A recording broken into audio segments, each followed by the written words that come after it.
The Tangent 8 podcast is aimed at a mature audience. It contains themes that are not appropriate for all listeners. It's important to note that we are not experts. We routinely have no idea what we're talking about and are just three idiots sitting around a table.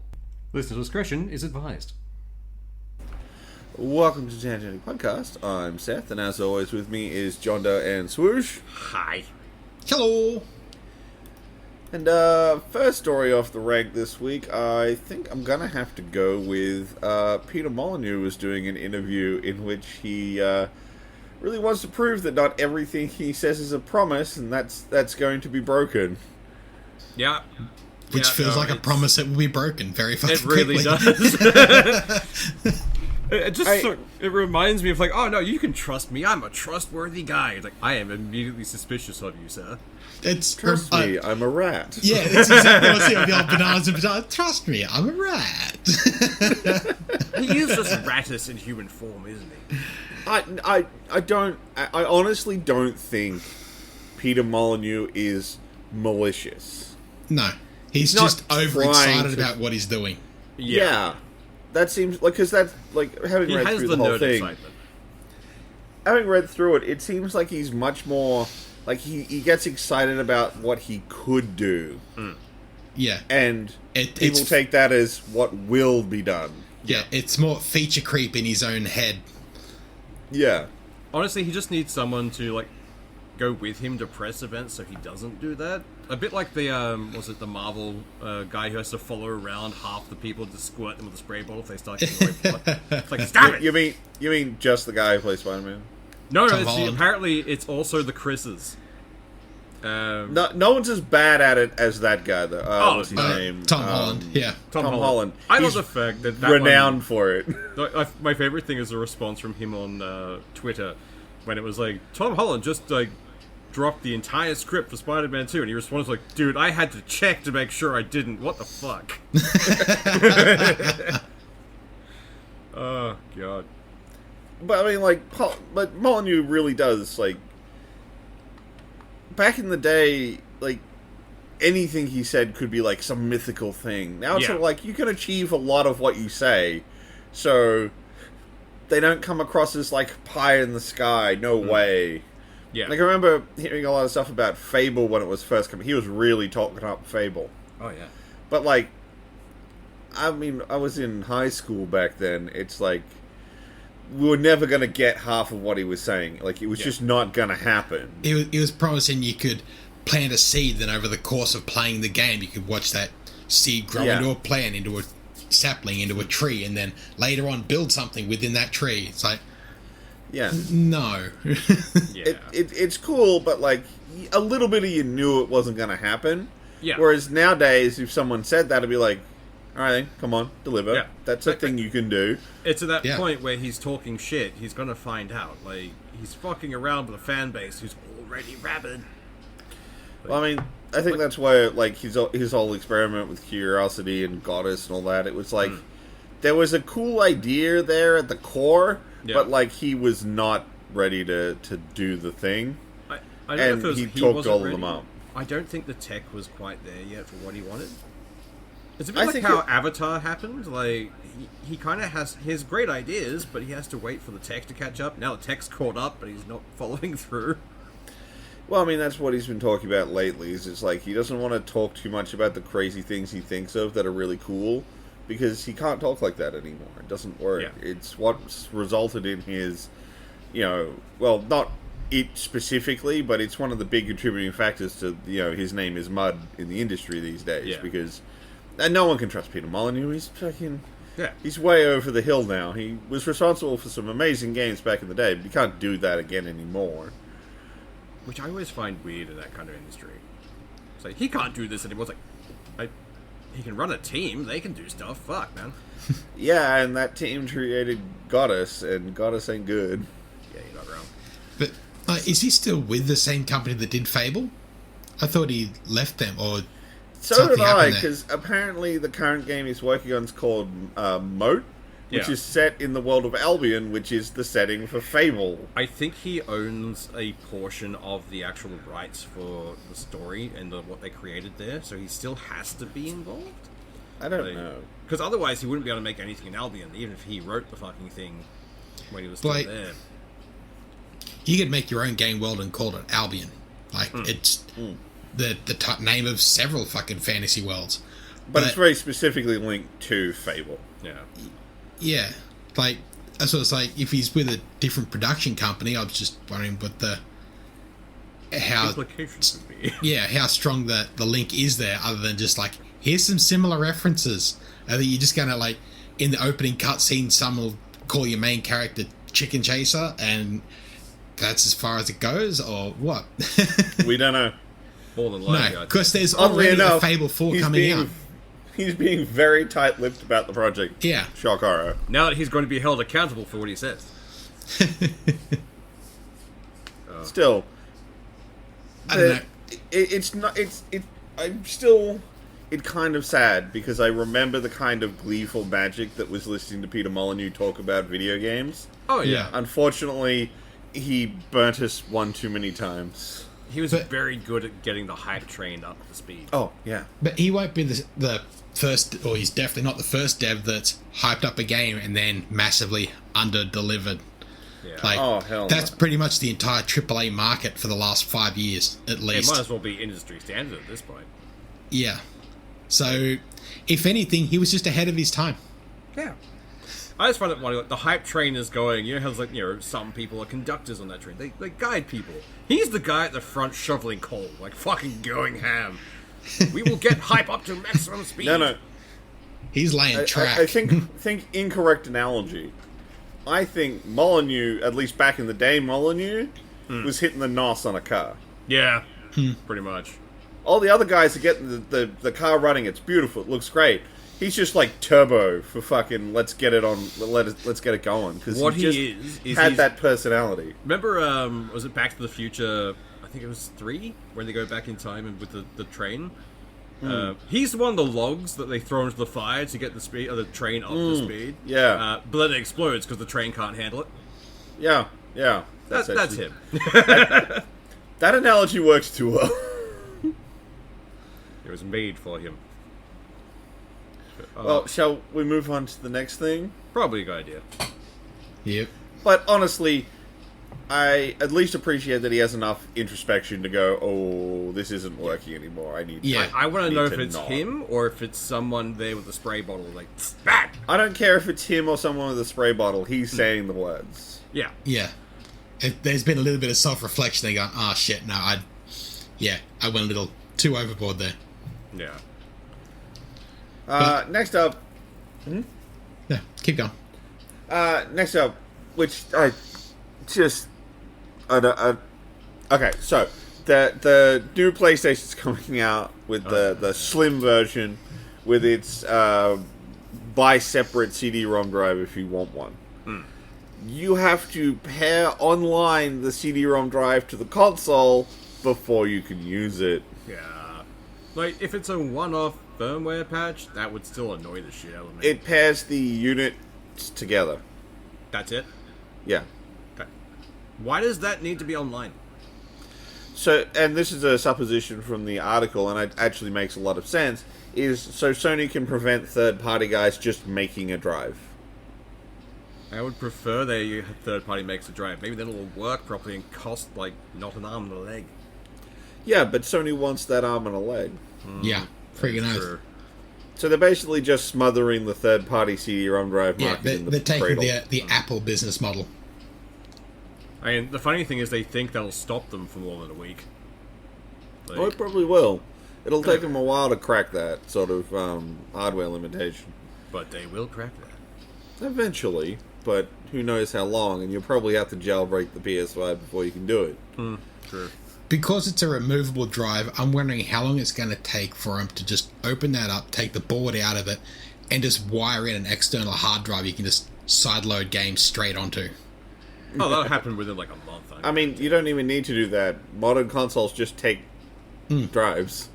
Yeah. But yeah, if this is just you're being an extra thinking too way in for it to complicated, happen. man. But just, and this would be an easy way, like they won't even need to mod, you could buy a base console straight off the shelf and only buy a single modded piece that just clips into the side and works. I am guaranteeing, though, this is like a step, the next PlayStation will have de novo in their fucking in their disk drive somehow. Like, we found a way to install de novo into our disk drive. Now it must always be online. No, the next consoles will be streaming only. There won't be any owned releases. It'll only be streamed. I don't want that future. No, but it's coming. That's a sad future for Australians. Want it. Yeah. Because the weird thing is, like, everyone's like, oh, the industry tells us where to go. It's like, you don't listen to the industry. You ignore us. No, the industry wanted us to add blockchain to games. Get fucked. Yeah. We as a, like people on the internet just need to bully them again. Bully them till they stop. We've proven it works. The only way you can talk to them is through your wallet. You just don't fucking support this bullshit. Oh, fuck yeah. I don't think I'll be buying another PlayStation. But look, digital-only consoles are coming. Like, they absolutely are. But when you had the option when the PS5 came out, there was a digital-only version and a disc drive-only version. And the digital-only version disappeared real fucking quick. Like, I can hardly find one for sale online. Yeah. But everywhere's still carrying the disc version. Like, EB Games doesn't even have the digital one listed anymore. JB Hi-Fi doesn't have it listed at all. Neither does Amazon. Yeah. It's only got it there as a placeholder for a previous product. It only lists the disc drive version. Yeah. Which would suggest that consumers are much more interested in that disc version. Exactly. Well, in the version with a disc drive, because everywhere no longer lists it or carries it as a product. They only want the disc version. Yeah, that was it's not that the stock doesn't exist, it's that nobody was buying it, so it's not even listed as a product on these places. Because when I first looked to buy one, I could have bought a digital one right then and there, or wait and get a disc one. I chose to wait. So everyone in the line behind me.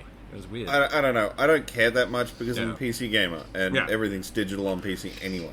At the time, I didn't have a PC at the time, so I was like, I'll just do a thing. But yeah, like, Xbox wanted to go digital only a generation ago, and they got sort of laughed out at E3 until they put in a disc drive, and it sort of cost them the generation a bit. And now everyone's sort of stepping into the same place where they wanted to be a generation ago. Yeah.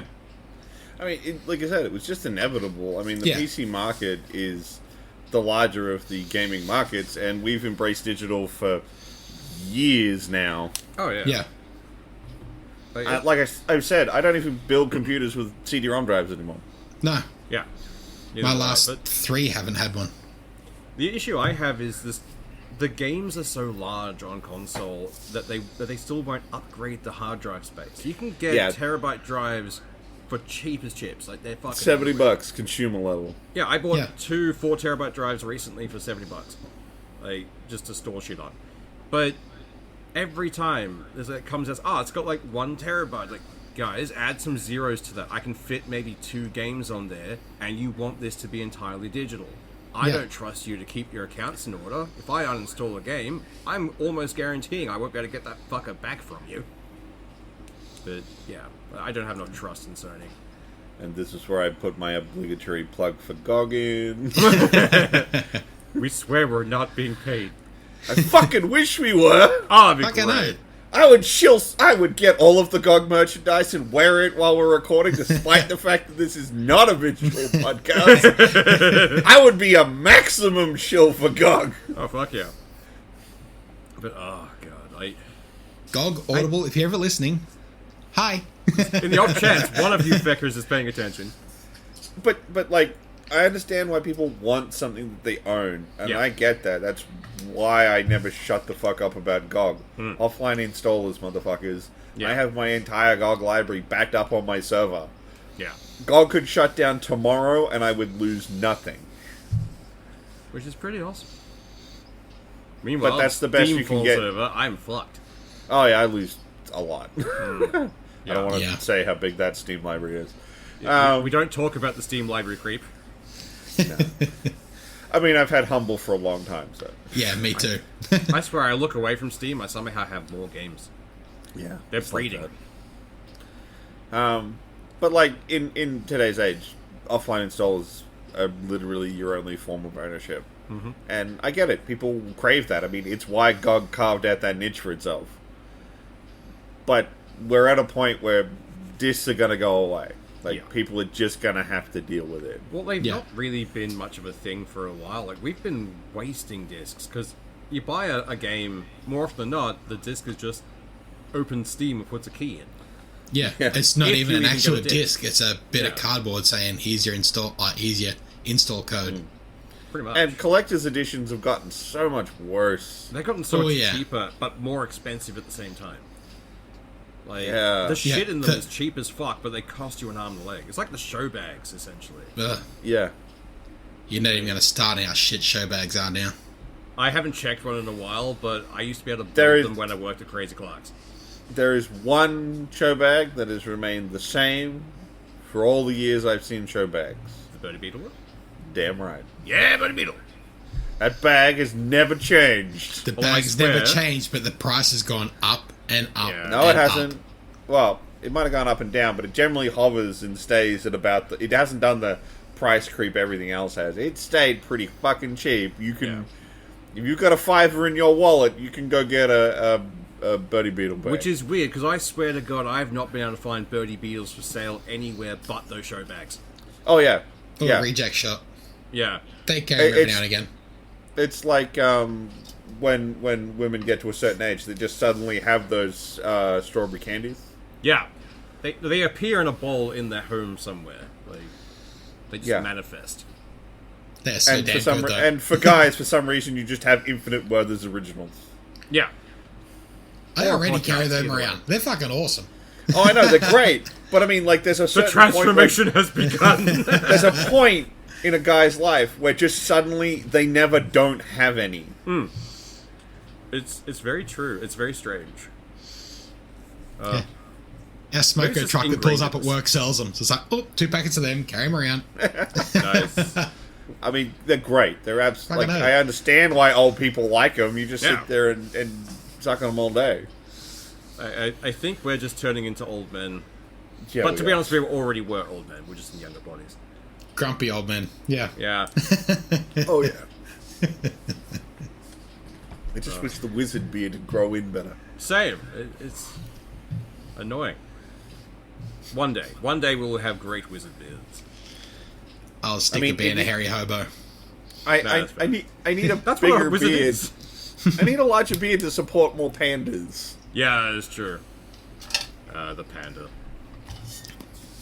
And then, completely not filling in the context on that, next topic. And now we never speak of the pandas again. This is 2 articles that kind of all boil down to the same kind of topic, which is basically Bethesda being butthurt over Baldur's Gate 3. They really, really are. Yeah. Like, it's kind of sad to watch, but at the same time, I'm going to watch it. So, kind of across the 2 articles, a lot of it comes down to essentially a comparison between what makes Baldur's Gate feel more meaningful to play compared to the offerings from Bethesda. And essentially what it boils down to is Bethesda went, okay, so we've made this really huge game. We can't gate any of it. We've got to let people do anything they want on any character with minimum friction. Yeah. Yeah. Which leads to this kind of eventual homogenization of your play experience. Yeah. Doesn't matter if you play good, bad, or fucking anything. Everyone needs to be able to do all the same content in the same way. You will be the head of the Fighters Guild, the head of the Mages College, the Master of Thieves, the Master of Assassins. You can be all of it. Yeah. Whereas in Baldur's Gate 3, when you make a choice, you cannot be sure if that will have ripple effects that will prevent you from making other choices later. Yeah. You can potentially lock yourself out from swaths of content just because you said no to the wrong person. I accidentally uncovered an entire quest chain in my second playthrough of Baldur's Gate recently. Purely by accident. I don't know what I've done, but an entire clan of people is still alive now. When I got to Baldur's Gate last time, they were massacred, like, completely gone. And now I have entire quest lines I didn't have before. Nice. Like Bethesda games feel very much like a mile wide and an inch deep, whereas, like, Baldur's Gate is an open lake with a craggy bottom with hollows and caves and Yeah. shit you can't see with a log floating halfway down. You didn't notice until you dived in and banged your head on it. We're pretty sure there's also a kraken in there, but we can't prove it. No, it's All definitely along- lurking in there with Nessie with- and any other monster. And that lake has a nice beach that if you really want to, you can just walk along and have a nice time. Oh, absolutely. At You no can- point do you have to dive into that fucking lake if you don't No, feel like you can it. just skim straight across the top. You can just ski across the surface and have a great fucking time. But Yeah. you can also come off those skis and just keep going down. But it is really fun when you're walking along that beach and somehow you've teleported into the center of the lake. It's like, how did this happen? And not just center of the surface, center midway down in the middle of Yeah. fucking everything. Yep. How did this Yeah. happen? Like, sitting at a poker table with, like, the squid and Nessie, like, am I winning? But that's why I love that game. Like, choices felt like they had weight. Yeah. Like, Yeah. you could actually get something out of it. If I would have to sit there and think, like, do I want to make this choice? Is this going to lock me out of this? What if this companion I'm, doing stuff with is annoyed at me? Like, I had to think. Yeah. But Starfield was just, alright, I can do the thing. It won't negatively impact me in any way, shape, or form. I can round up Starfield really easily. Correct. Exactly. Yeah. Uncanny. It's like I'm playing the game. Yeah.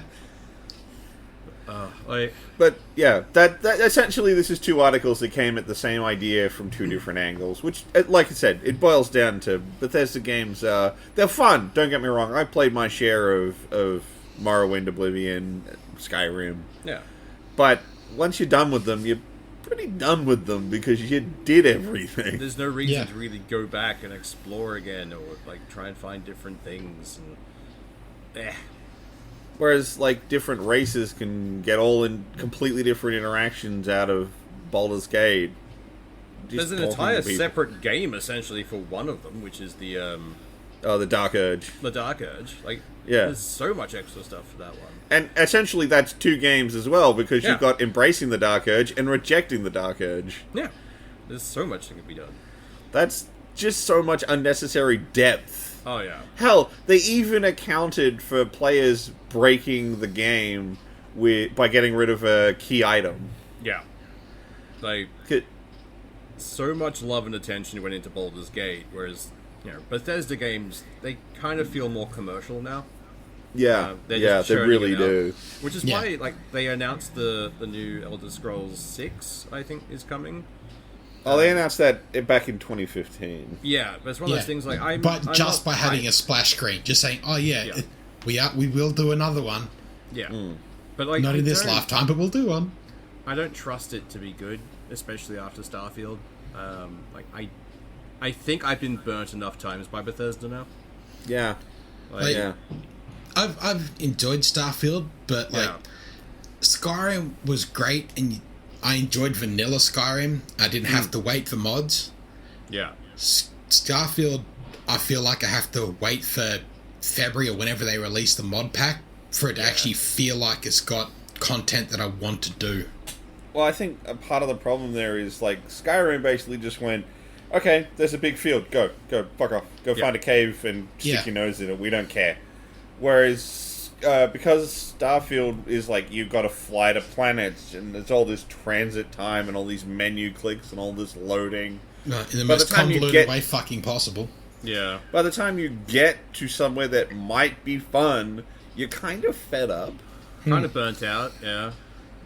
And the fact, like, I got to a point where I didn't want to go exploring because my hull was perpetually full, and I couldn't find vendors willing to take my shit because I've already taken all their money. Yeah. It's just, I don't know what to do. Whereas, like, Skyrim had that wonderful feeling of, like, oh, I'm just running down a kind of picturesque canyon with a river next to me, and then boop, something appears on my compass, and I'm like, well, I'm already going that way, let's have a Yeah. squizzy. Pretty much. And then you And then find you a spend- cave full of yeah. bandits, and you Spend 4 kill hours them. sneaky archer. Yeah. Yeah. Yeah. Stealth Archer. Like, every Bethesda game ends up being Stealth Archer. Even, Unless it's Stealth Sniper. Yeah, that's yeah, that's all I play in Starfield. I Same. stealth sniper. Yeah. Sneak up behind them, pop, and we're done. Yeah. Like, who started comparing Baldur's Gate 3 to Starfield? Because they're not the same game. It wasn't a specific comparison between them. It was just comparing Baldur's Gate to generic RPGs that are out there at the moment, and Starfield was the next major RPG to be released. And it's not so much a direct comparison in gameplay and game quality and all of that. It's just the comparison of feel of going in and actually playing the game. It's like, the role part of an RPG. Yeah. And that thing we keep harping on about, like the fact that it actually, is a AA game, not a AAA game, but still surpasses everything we have from AAA currently. I'd almost rate Baldur's Gate as an S-class game. It's past fucking A's. Yeah. Yeah. Special. It's just it's a league above the others. I still just found it funny when it happened, and all the games industry's like, this isn't the new standard. Like, we weren't saying it was a new standard, but there is definitely, we've raised the bar a bit, guys. There is now another rung on the ladder. May not be another standard, but there is another rung now. Yeah.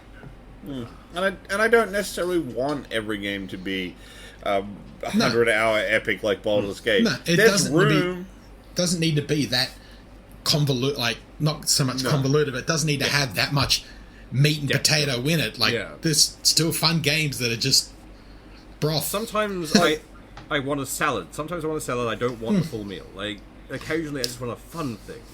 Yeah. I mean, like, I'm not saying that they can't make a don't re-release it, for the love of Christ. But, like, I don't mind if they make another, essentially, a Skyrim. Because Skyrim was really fun. Yeah. But just market it as a Skyrim. Yeah. Don't market it as something more than that. Yeah. Yeah. Absolutely. Which is, I think, the big problem they ran into with Starfield is they really pushed it as this whole, like, next level of what the thing they've been doing with Skyrim and Fallout. They marketed it as Skyrim on 1,000 planets. Yeah. That's how they marketed it, and it wasn't that. It's a fucking long way short of that. No, we got one Skyrim across multiple planets. Yeah. Like, they carved chunks of it and placed them on each planet. If Elder Scrolls 6 is just you bring the scope back in and you essentially make another Skyrim, that's fine. I'm actually pretty here for that, because sometimes you want to turn your brain off and just go on a fun hacky-slashy adventure through medieval worlds. I mean, that's fun. Is mostly why I've been having so much fun with Deep Rock Galactic Survivor. Oh. Turn brain off, go collect minerals, win. I'd be happy if, like, for Elder Scrolls 6, they just went through a full actual remaster of Daggerfall, Morrowind, Oblivion, put them all together in one game with Skyrim, like a full upscale, make it all nice and pretty, and just a storyline that plotted you over all the fucking continents, but kept all the other content in it. Yeah. You mean Elder Scrolls Online? Yeah. Yeah, but better. I actually never played Elder Scrolls Online. I heard it was pretty good, though. I think I played to about level 5, and then other things caught my attention. I say the same thing anytime anyone asks me about it. I played it, I thought it wasn't bad, until I got to the first quest zone where I needed to kill a bunch of skeletons in a graveyard. And there was another player doing the same thing on loop. Yeah. And it broke the immersion immediately, because unlike something like WoW, which goes, you're part of the Horde... Yeah. Skyrim Online still... Elder Scrolls Online... It feels like Skyrim still Online. goes, you're the unique hero, everybody else is a chump. Yeah. Which is not how you run an MMO. Like, other games, sure, not MMO. There's other heroes. You have to do what Guild Wars did, where they went, you're special, but everybody else is too. Yeah. Yeah. And they you're also all the heroes of the land, not one of yous. I also liked how Guild Wars 2 did their instancing. It was pretty good. Yes. Oh, that was fantastic. Much better. Like, if you want an MMO, play Guild Wars 2. Yeah. Also not a paid sponsor, but probably would. Yeah. And buy it once and don't have to keep paying for it every fucking month. Oh, yeah. You just have to pay for the expansion packs when they come out, and they're pretty fairly priced as well. Yeah. They are not overly expensive at all. They're fucking great. And because all the content's instant, guess what? You don't actually miss out on the fucking story if you didn't play it at launch. Yeah. Which is great. I love that. Which is fantastic, because some of the villains are top tier. Yeah. Every so often I get the urge to go back and play, like, that game again, and I do, and I always have fun, and then I eventually get burnt out on it because I played it every day for like weeks and weeks and weeks. Yeah. Yeah. And then I'll go away, and I'll come back, and be like, yeah, we'll get back into Guild Wars 2 again. It's like an abusive relationship I can't shake. Yeah. And then you got to remember how to play the character you've spent several months building, and it's like, oh, fuck, how do I play this again? I'll just keep clicking until something dies. If I click hard enough. Although they've changed so much in the amount of time in the expansion packs, you're like, this character doesn't even make sense anymore. I got to start again. Yeah, that's exactly how I feel with Warframe. I really want to play it. I really enjoyed when I did play it, but now going back in, it was like, what the fuck is this? I really haven't stopped, so I would be happy to help you if you'd like to. I might dive back into Warframe. If I can wrap my head around the movement this time, I think I should be okay. They have actually worked. I don't know when you played last. It was a they long have worked. time ago.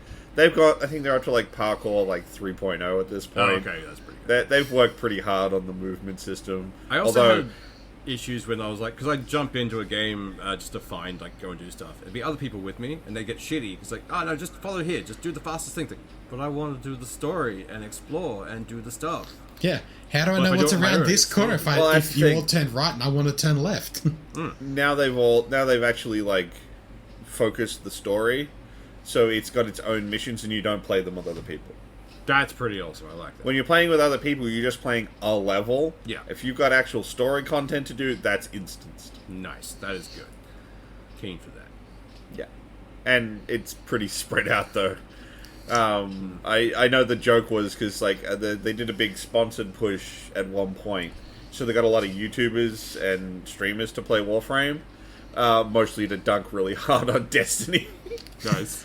And a lot of people are like, it takes like 70 hours to get to the plot, but after you played the game for 70 hours, you're pretty in. By that point, Stockholm Syndrome has like got you good and proper. Bite me, I'm not Stockholm. I can quit anytime I want. Don't you dare talk bad about my kidnapper, though. Look, I like it because, one, it's just a fun game, but it's never asked any, like, an egregious amount from me. Yeah. It's never nickel and dime me for money. You can spend money on stuff, but it's all pretty achievable in game. If you're just willing to invest some time. Yeah, so I remember, like, some of the crafting stuff I found. It's like, oh, this is a good-looking gun for, like, the thing I want.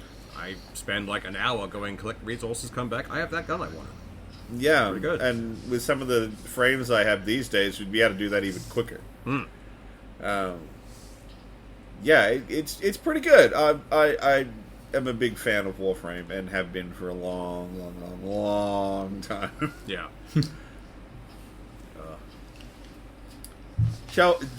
We've gone like way off topic at this point. We wandered off into the depths today. We're all in a bit of weird headspace. So, speaking of weird headspace, how about this one from Blizzard? Yay.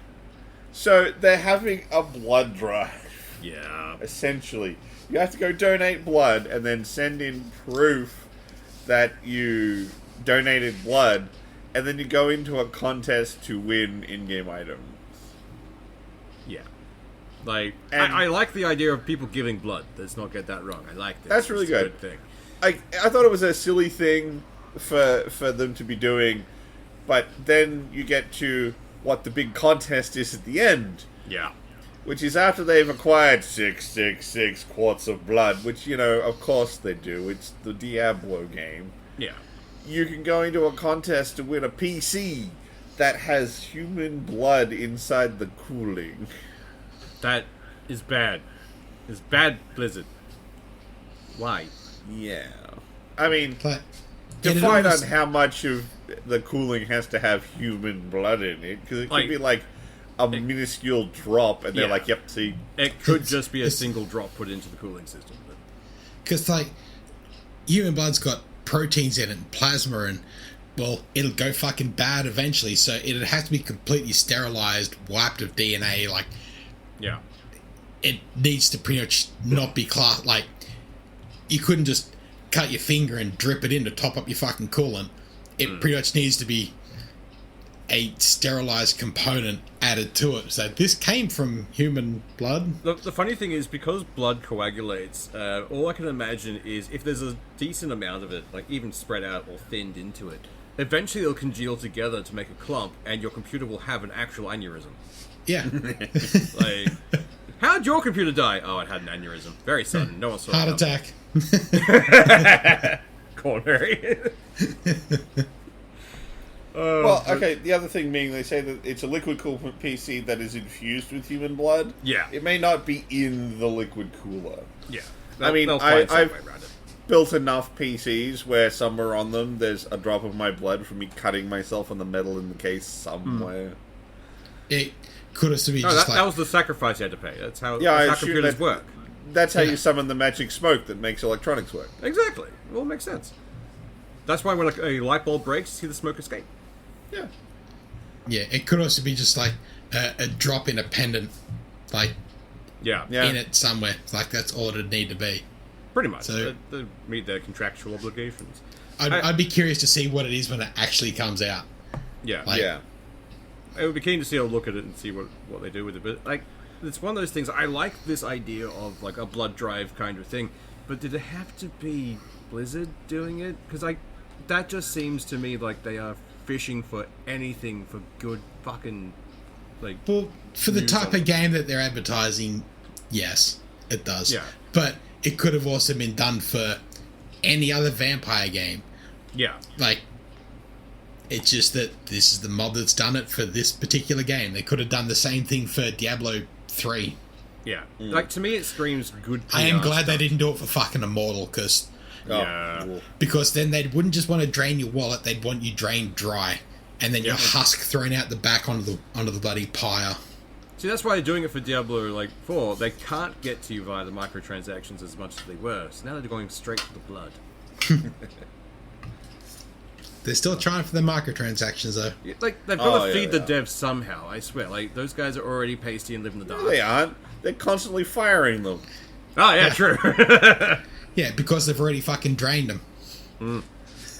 They get in the fresh blood from, universities. Like, make a game with us. How do you feel about microtransactions? You're for them? You're hired. I swear, we can just rename the podcast 3 Jaded Old Pricks at this point. Well, do we want to talk about some stuff we might get a little bit excited about then? Yay! Yes. So, we had the Xbox Partner preview. Now, before we get into this, I'm going to be a grumpy old man and go, I really think these little mini reveal things aren't that good. They come off just empty to me. Yeah. Well, because they can never announce that much stuff. Yeah. Or, why aren't they using these sort of things to announce smaller stuff, more indies and double Yeah, A's? Why is exactly. it always the triple A stuff? Yeah. This would be the place to like the days of the 360 where they had their smaller games. Like, Yeah. this would be these should be the showcases for indies, whereas trying to bury them within an E3 like thing, they sort of get buried under these other fucking titles. Yeah. You want to show that Xbox Arcade is alive and well and we've got content coming? Do it here. Yeah. Don't just hope people happen to hear about this cool game that's buried on the online store. I would say that this is closer to PlayStation State of Play, but this had more unique games that we weren't already told about. Yeah, I That know, is true. right? Yeah. Things that we didn't know were coming. Yeah, whether you're interested in them or not, it still had unique titles in it. Yeah. And a fucking broad spectrum of titles. Like, holy shit. So I will link this list we're about to use into the show notes. But first up was the newest trailer for Metal Gear Solid 3's remake. Yeah. And, I mean, it looks fucking pretty. I mean, It does. who thought it wasn't gonna? It's Metal Gear. Yeah, it's been completely redone in Unreal 5. Yeah. It looks pretty as buck. Yeah, it really, really fucking does. And I've played some of Snake Eater. I don't think I finished it last time I played, so I'd be pretty keen to check it out again. But, looking this fucking dope. Yeah, hell yeah. Yeah. It's going to be a fun one. Like, I'll probably pick that one up, to be honest. Yeah, so next up was the launch trailers for Alan Wake 2. And as much as I really want to play this because I like the original Alan Wake, I actually have the collector's edition around here somewhere. And I really liked Control. Yeah, Control which is set in the same setting. Yay, stealth sequel. So the actual sequel of Alan Wake 2, I'm like, yes, I want to play this, but it's in Epic Jail. Yeah. And this time, it's a little more warranted. Epic did put money into it. But, yeah. I'm not buying it on Epic. I'm not doing that. We had to have the conversation, the preamble. Like, look, my love of Alan Wake does not trump my hatred for Epic. Yeah. So, I'm just, away. Like, Epic, have a game store all you want. Just don't have fucking Epic Jail. That's the only downfall of it. Yeah. You'd probably actually get significantly more positive press. Yeah. Like, imagine if I was sitting here going, look, it's releasing, and the only reason it's happening is because Epic paid for it. I'd be talking you up right now. But right now, I'm like, fuck you. Yeah. It's in Epic Jail. It'd just be straight out, it's available on the Epic Store. Cool. Yeah. Awesome. But you can only get it here because it's locked there. Yeah. Fuck you. That's shit. Pretty much. Maybe you could have given yourself like a skin or something, and it'd be like, I hate the fact that you get an exclusive skin, but you put money in, so that's fine. Yeah. You bought your own skin. Cool. Yeah. Bully for you. But yeah, no. Epic Jail's stupid, it's dumb, and one of the biggest releases this year is stuck behind it. Yeah. I'll see you in a year. Watching the gameplay trailer of this, like, the enemy character, like, the enemy in it is, like, creepy as fuck. Like, it's a straight out ghost who looks like she's dripping through water in reality and plunging back out to come at you. It's creepy as fuck. I never played the first one, but really good. But it looks amazing. But at the same time, it's like it's in Epic Jail. Yeah. Actually, so you've not seen the original, like played the original one? I played a little bit of it. I played a little bit of it when it was on Xbox years ago, but it just wasn't my style of game, so I just didn't keep playing. Is it on Game Pass? I don't know. I think if it's Control not, it's very cheap on Steam if you really wanted to play it. Or get it on GOG and keep it forever. Oh god, he's got me doing it now. Now I don't even have to do it. Next up was the... It's really hard to talk about this because like it's a trailer for the new Like a Dragon Infinite Wealth game, but they decided to make an entire trailer for a sub-game within that game. Yeah. I actually thought this was its own standalone game for the amount of shit they've thrown into this. See, like, to me, it's not that weird because I played the other Yakuza games, and they do this sort of thing all the time. They do. Where they just have overly detailed side hustles you can do within the main game. This is a whole trailer on build your own fantasy holiday island. Yeah. And I thought that was the entire game by itself. Like, that's just a sub-game. Yeah. Probably like, if I grab that, all I'll end up doing is that as I'm running around the island going, no one ever suspects the fun police. Because that movie is forever in my head. It will never go away. So, I mean, like, I'm looking forward to playing it when it comes out, but I absolutely adore the Yakuza games. I have bought them twice now. Once on Steam when they first released, and once they released on GOG. So, you know, I'm pretty in on that franchise, so I'm looking forward to it. Next up was Ark Survival Ascended, which is the remake of the original Ark.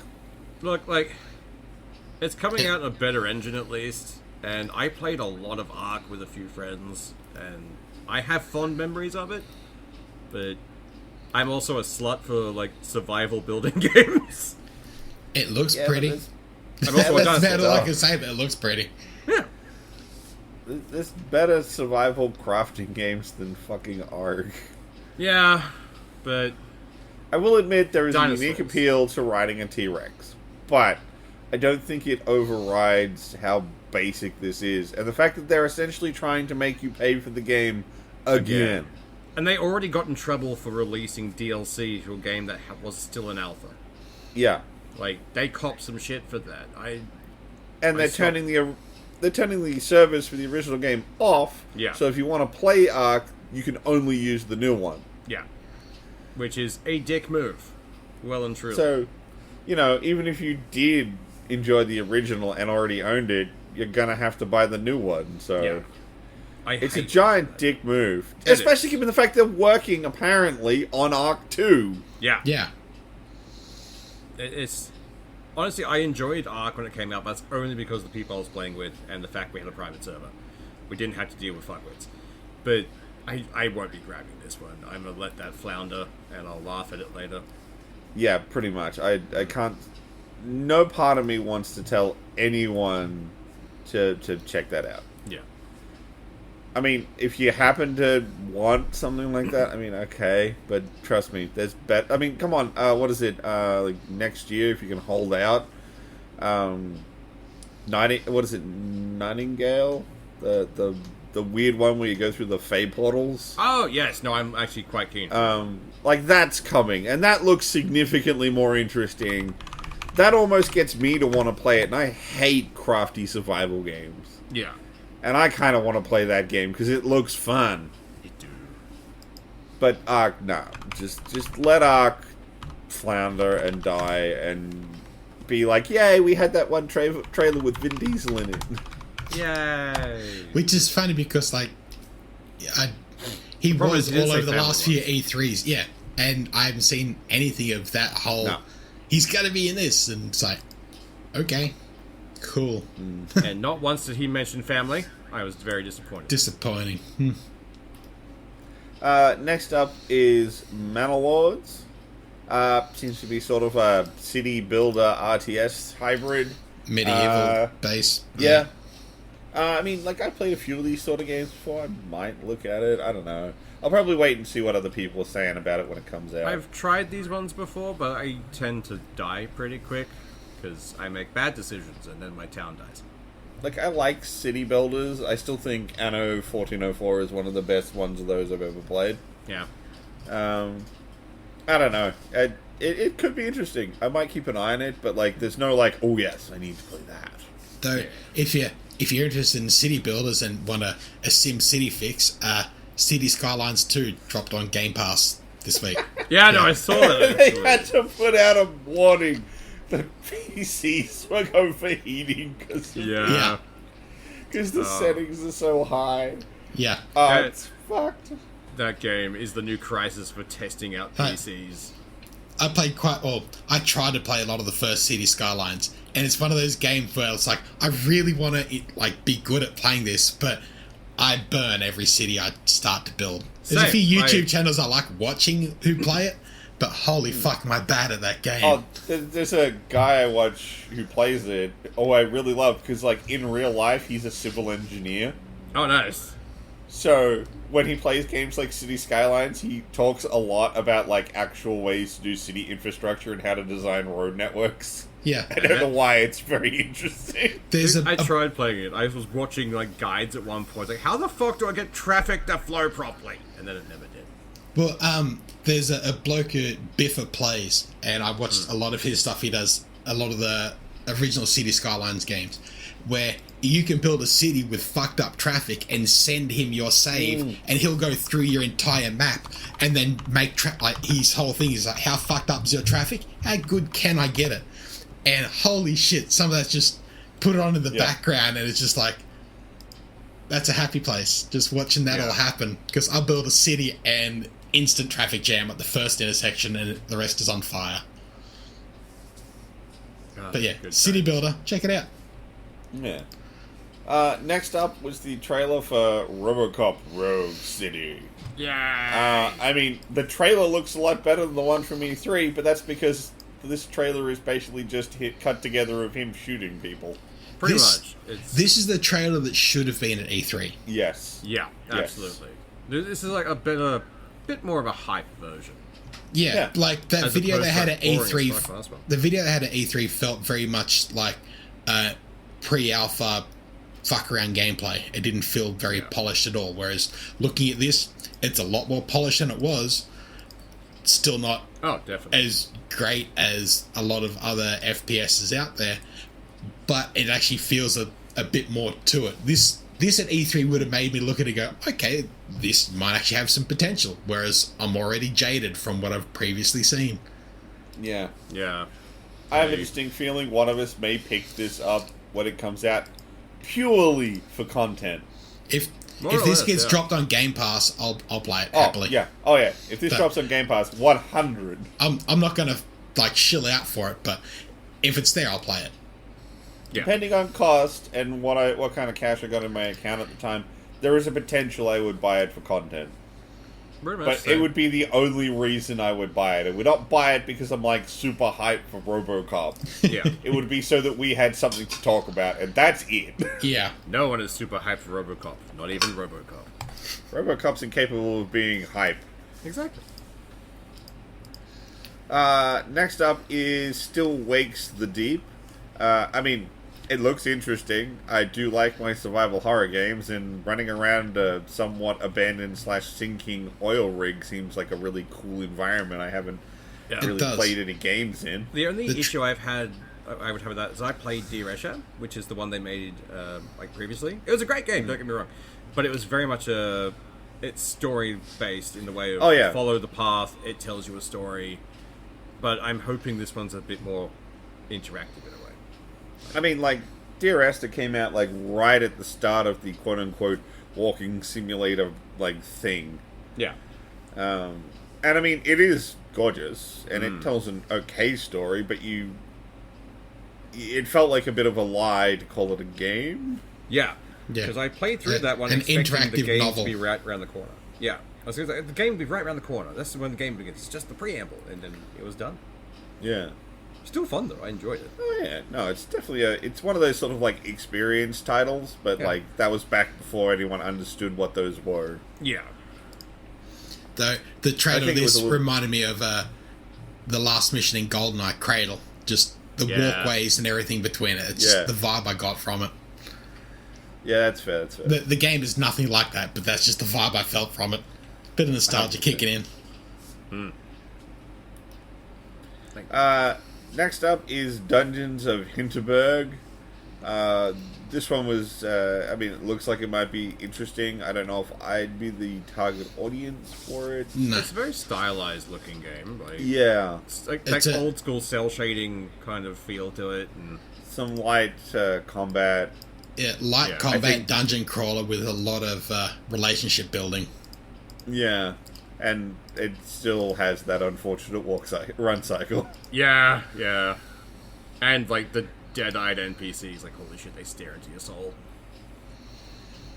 I hate that I can't unsee the way she runs. Why does she have to go to fucking a design university? Yeah, we can't block that shit out. That's ingrained in us.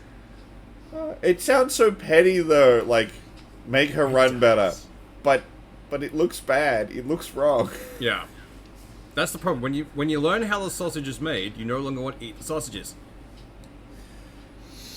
I mean, I know how sausages are made, and I still eat sausages all the time. Yeah, so fucking tasty. Yeah. I don't know if your primary schools did it, but ours took us to a butcher.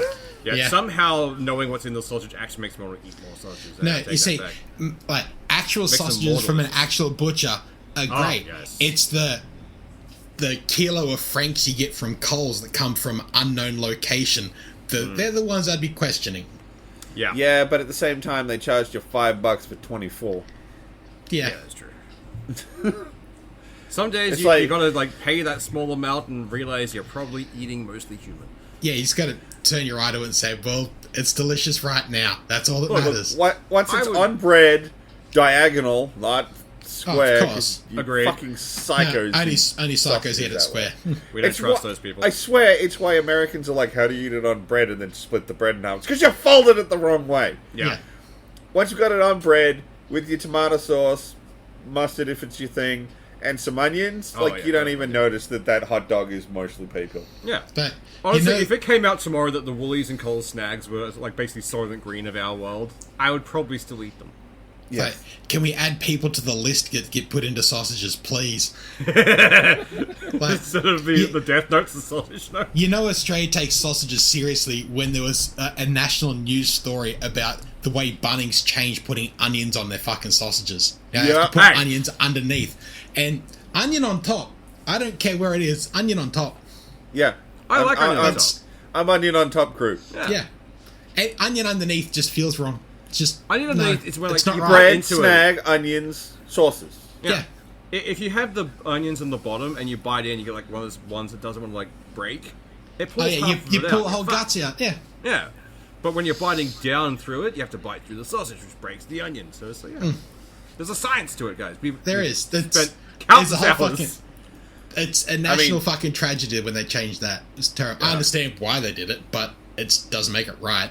On par with the the loss of the family pack from Arnott's, but we're not even going to start on Bicky's again, bud, because we can't go down the Bicky hole. We've only got 5 minutes left. We got to have a much better topic to go on Biscuit Rant 3. Oh, yeah. Yeah. Yeah. Next up was Spirit of the North 2.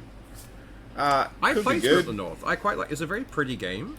Yeah. Very reminiscent of like Journey and that kind of thing. So it's like story based and running around. Very nice to look at.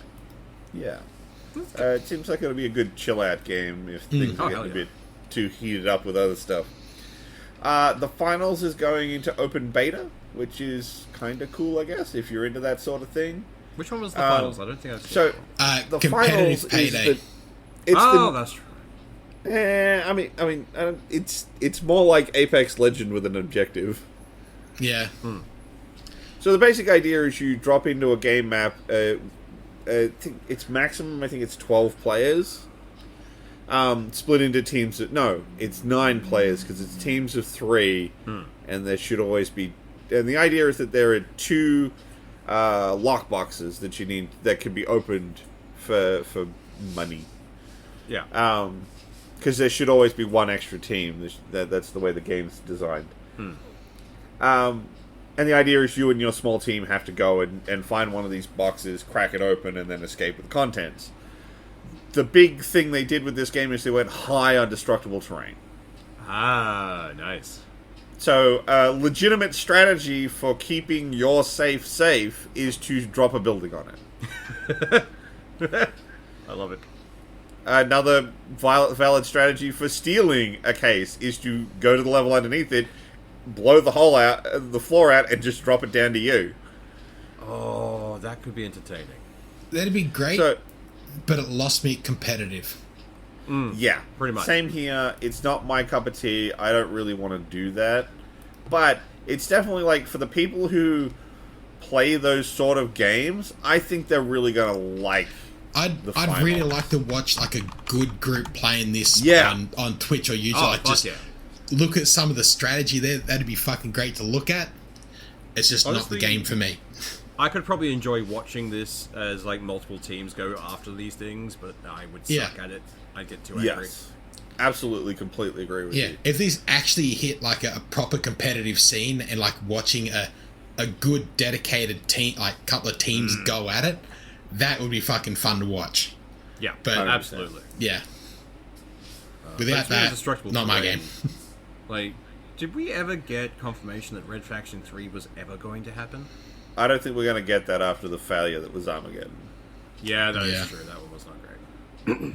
Guerrilla, still top tier. Absolutely. If you've never played Red Faction Guerrilla, fix that. Fucking that game is amazing. So much fun. But, yeah, Armageddon was a bit... Wait.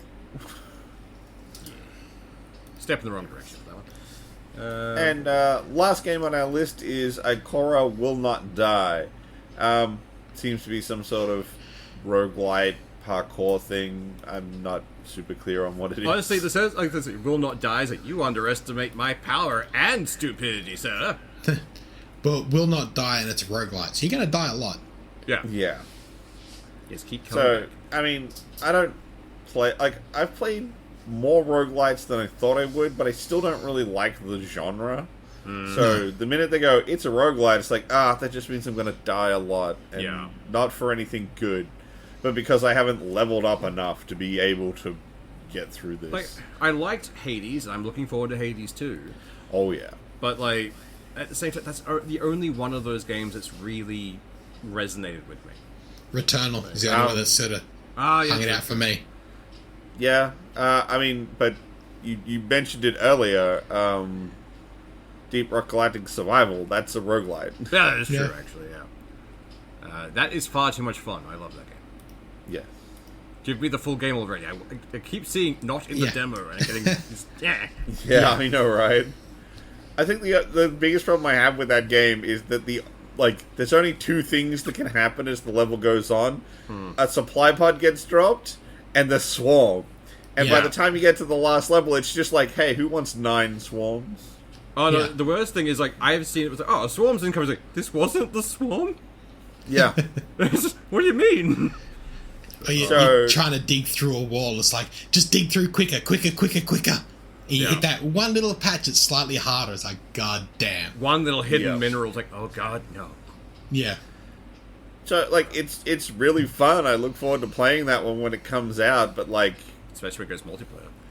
I really would like there to be more things that could happen along that, like, timer track than just swarm. I no doubt there will be, but... Just future. For a demo, it's fine. Yeah. Considering there's only those two options when in the dive, I have still sunk a lot of hours into this game already. Oh, yeah. Same. Like, it's pretty good. We've got almost all the weapons so they can actually be upgraded. Yeah. Yeah. I wasn't super into that. Like, you've just got to sink 12 levels into them before you can even get unlocks on them. I thought that was a bit rough. Yeah.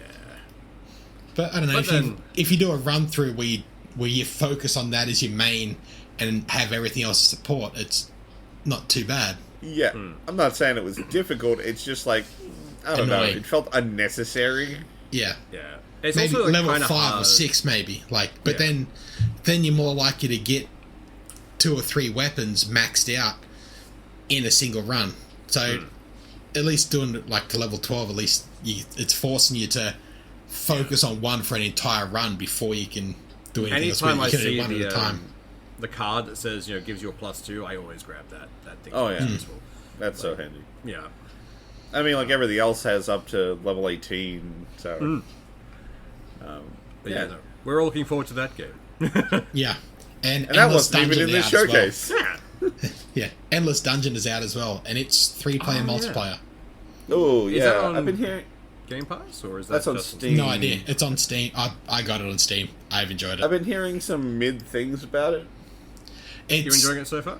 I'm enjoying it. That's good. It's Endless Dungeon, but they've done a previous game called Dungeon of the Endless, I think it is, or it's the fucking other way around. Yeah. This is pretty much just a 3D version of that previous game with a bit more depth to it. I mean, I'm pretty in for that. Yeah, the other one is very much... it's not quite pixel art, but it's in that kind of style. Yeah. And I think that one was a little more tower defense than this one was. It was to a point where you still had to scope out a whole region, and each time you open a door you get resources back, and then you scope out the whole thing, you find where your endpoint is, and you got to go back and escort the gem all the way to the end while fending off enemies. This is that exact same thing, but a lot more depth. Hey, so that's 3-player co-op, is it? Yes. Well, I guess I know what we're doing Friday. You can, from the start, play it by yourself with a single bot, and you can go through and upgrade and unlock a second bot to come with you. But in multiplayer, it's a squad of 3. Yeah. I'd be keen for that. This thing's only $40 too. That's it's cheap good. as fuck. Yeah. Well, I think I know what I'm going to go do after. I was going to say, we're definitely not all just buying this game whilst, recording. I bought it last week. Yeah, so he's a step ahead. Anyway, we're out past an hour, so I think on that note, I want to get out of here and buy a game. Same. So, y'all have a good one. Bye. See ya.